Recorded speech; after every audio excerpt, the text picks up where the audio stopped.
আসসালামু আলাইকুম, সবাই কেমন আছেন? আশা করি ইনশাআল্লাহ ভালো আছেন। প্রতিদিনের মতো কিন্তু আবার ব্লগটা শুরু করে দিলাম। তো আজকে আমার শ্বশুর বাজার থেকে অনেক বড় বড় মাছ কিনে নিয়ে আসছে তার ছেলের বউকে খাওয়াবে বলে। তো আমি সকাল সকালই দেখেন রান্নাবান্নার কাজ কিন্তু শুরু করে দিয়েছি। তো বেগুন ভাজলাম, এগুলো কিন্তু আমাদের ভিয়ের বেগুন। তো আমরা ক্ষেতকে ভি বলি।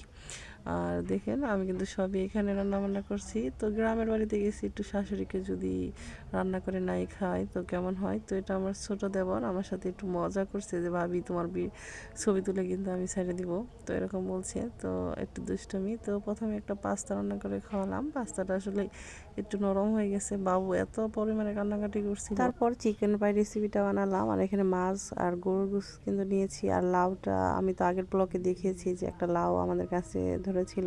তো দেখেন আমি কিন্তু এখানে অনেকগুলা প্রায় 35 পিস মানে চিকেন ফ্রাই ভাজছি। যেহেতু আমরা অনেকজন মানুষ, তো 2 পিস করে তো খেতেই হবে। আরও তো সবাই বাইরে আছে, নাহলে তো আরও বেশি রান্না করতে হতো। তো আমার মেয়ে একটু খেয়ে রিভিউ দিচ্ছে। এগুলো আমার দেবরের ছেলে, এটা আমার দেবরের মেয়ে। তো সবাইকে আমি বলছিলাম যে কেমন হয়েছে বলো, সবাই বলছে যে না ভালো হয়েছে। তো তাই খাচ্ছে। আর আমার মেয়ে দেখেন আমার ছেলেরগুলা নিয়ে খেয়ে ফেলছে।